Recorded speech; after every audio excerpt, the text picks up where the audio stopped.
Et si ce que vous pensez être normal était en réalité le résultat d'une construction historique? Et si le monde que vous voyez avait été structuré autour d'un point de vue unique? Maison Bantu vous plonge dans un documentaire émotionnel, intellectuel et profondément dérangeant, inspiré du livre La pensée blanche, écrit par Liliane Thuram. Un livre qui ne parle pas simplement de racisme, mais d'un système de pensée, un système ancien, invisible, mais extrêmement puissant. Liliane Thuram pose une idée simple, mais profondément dérangeante: la race blanche n'existe pas biologiquement. Elle a été inventée, construite, définie, pour une raison précise. Mais pourquoi inventer une race blanche? Pendant des siècles, les sociétés européennes développent une classification des êtres humains, une hiérarchie, avec les blancs au sommet, les autres en dessous, et cette hiérarchie ne repose pas sur la science, mais sur des intérêts économiques, des rapports de pouvoir, des justifications idéologiques.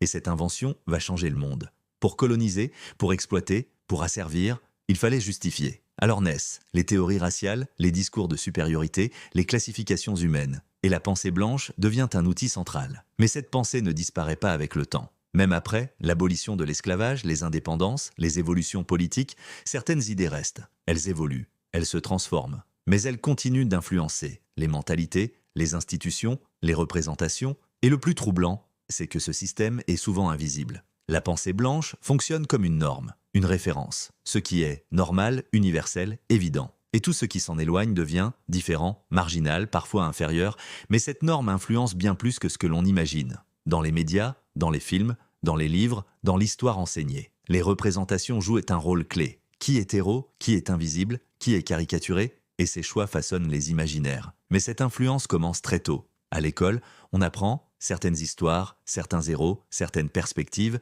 et parfois, d'autres récits sont absents. Thuram pose une question essentielle. Que se passe-t-il lorsqu'un enfant ne voit jamais des personnes qui lui ressemblent dans les récits valorisés? Et cette absence a un impact profond. Peu à peu, les individus peuvent intérioriser des hiérarchies, des complexes, des normes, et cela peut affecter la confiance, l'ambition, la perception de soi. Mais ce phénomène ne touche pas uniquement les dominés. Certaines personnes bénéficient du système, sans en être conscientes, parce que ce système est présenté comme normal. Et cette invisibilité rend le changement plus difficile. Mais Thuram ne cherche pas à accuser, il cherche à expliquer. Le livre invite à observer, analyser, questionner, pas pour culpabiliser, mais pour comprendre. Parce que comprendre un système, c'est le premier pas pour le transformer. Et cette réflexion prend une dimension particulière en Afrique. L'Afrique a été profondément marquée par la colonisation, les représentations extérieures, les normes importées. Et certaines idées persistent, dans les standards de beauté, dans les références culturelles, dans les modèles de réussite. Mais cette prise de conscience ouvre aussi une opportunité. Comprendre la pensée blanche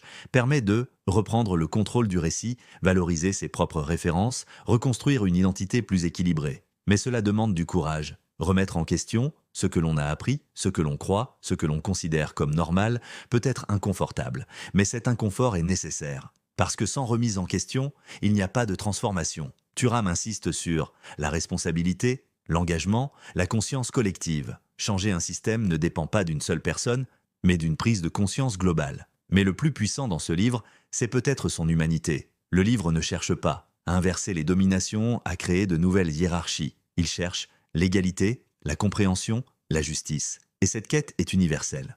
Aujourd'hui, les débats sur le racisme, les représentations, les identités sont de plus en plus présents. Et les idées de Thuram résonnent fortement dans ce contexte. Mais la question reste, que faire maintenant? Le véritable message de la pensée blanche est peut-être celui-ci. Ce que nous considérons comme normal mérite parfois d'être questionné. Et si la vraie liberté commençait par la capacité à voir ce que l'on ne voyait pas? La pensée blanche n'est pas simplement un livre. C'est une prise de conscience, une exploration historique, une analyse sociale, une invitation à réfléchir autrement. Liliane Thuram nous rappelle une vérité essentielle.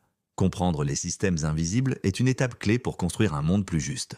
Si cette vidéo vous a fait réfléchir, abonnez-vous maintenant à Maison Bantu, parce que certaines idées sont invisibles, mais elles façonnent le monde bien plus qu'on ne le pense.